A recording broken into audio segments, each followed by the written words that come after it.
Bonjour et bienvenue dans cette vidéo.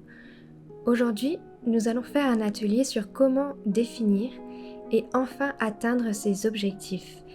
L'idée ici, c'est vraiment de découvrir ces objectifs qui sont peut-être différents de ce que l'on pensait et de vous donner un vrai processus pour réaliser ces objectifs. Alors, comme d'habitude, il n'y a pas besoin de beaucoup de matériel. Un stylo, 2 feuilles blanches ainsi qu'un portable ou un ordinateur avec une connexion internet suffisent. Mais comme d'habitude, vous pouvez rajouter, si vous le voulez, des crayons de couleur, des pinceaux, de la couleur, de la peinture pour rendre votre création plus vivante et plus visuelle pour vous. Me concernant, je suis Cindy Dumienville, art thérapeute. Je vous propose sur cette chaîne des ateliers et des exercices pour découvrir l'art-thérapie et découvrir ses bienfaits dans notre quotidien. Vous trouverez plus d'infos me concernant dans la barre d'informations sous la vidéo. Installez-vous donc confortablement, nous allons commencer.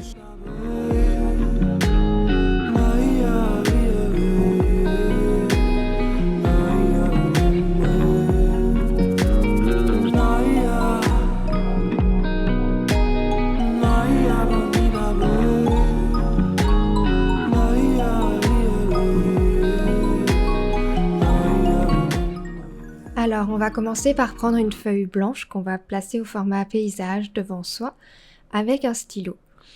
Et on va tracer un petit cercle dans un coin.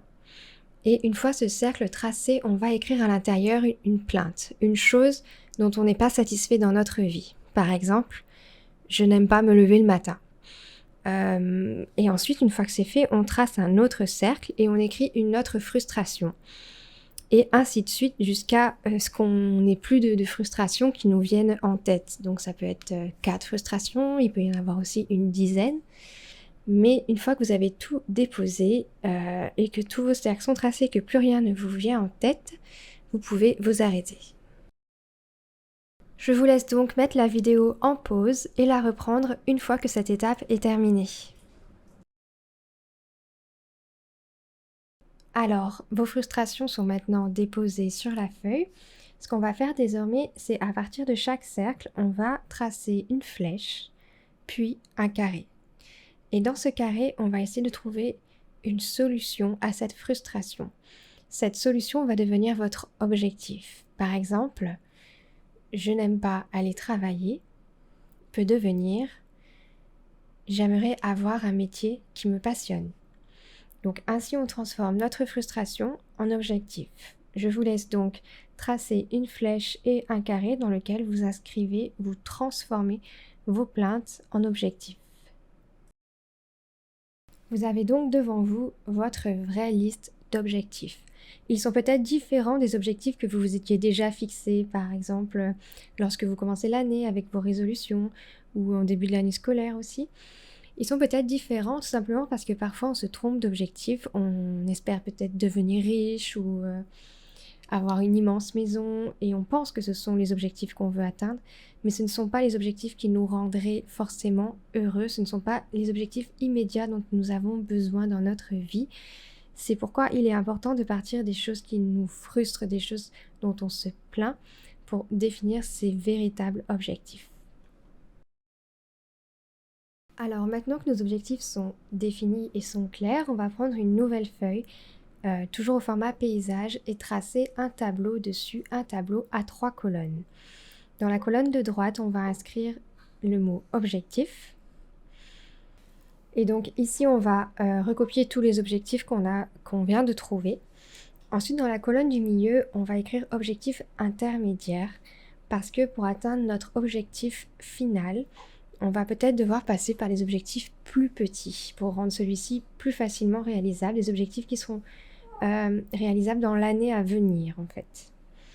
Et enfin, dans la colonne tout à gauche, on va écrire la date. Donc comme je vous ai dit, on va se fixer 1 an maximum pour atteindre nos objectifs intermédiaires. Donc pour donner un exemple, si notre objectif final est d'avoir un métier que l'on aime, si par exemple notre rêve c'est d'être pâtissier, notre objectif ou nos objectifs intermédiaires peuvent être me former en tant que pâtissier et trouver un métier en tant que pâtissier dans ma région. Donc la date limite peut être dans l'année à venir pour déjà se former en tant que pâtissier. Je vous laisse mettre pause à la vidéo afin de remplir ce tableau et on se retrouve juste après. Nos objectifs sont désormais clairs et précis, mais comment faire pour que ces objectifs se transforment en action dans notre quotidien pour qu'ils deviennent réalité? Vous allez choisir un objectif intermédiaire que vous avez défini et vous allez réfléchir aux actions que vous pouvez mettre en place cette semaine pour atteindre ou pour commencer à atteindre cet objectif. Donc pour reprendre notre exemple de la personne qui souhaite se former au métier de pâtissier, cette semaine, cette personne peut par exemple rechercher des écoles et choisir une formation de pâtissier. Elle peut également préparer son dossier et elle peut demander des informations supplémentaires par email à l'école. Pour être sûr que ces actions sont bien réalisées, je vous invite donc à choisir un objectif intermédiaire, définir les actions à réaliser cette semaine et les ajouter sur votre calendrier afin de recevoir une notification. Donc je vous conseille votre calendrier sur portable ou sur ordinateur pour recevoir une notification, mais ça peut être également un calendrier papier si c'est ce que vous utilisez, un agenda, vraiment ce que vous utilisez le plus au quotidien. Je vous invite pour le moment à le faire avec un seul objectif intermédiaire afin de ne pas trop changer votre quotidien. Mais si déjà vous arrivez à faire ces actions que vous vous étiez fixées pour cette semaine, vous pourrez alors continuer et peut-être rajouter des actions supplémentaires. Je vous laisse donc mettre pause à cette vidéo afin d'inscrire vos actions dans votre calendrier et on se retrouve juste après.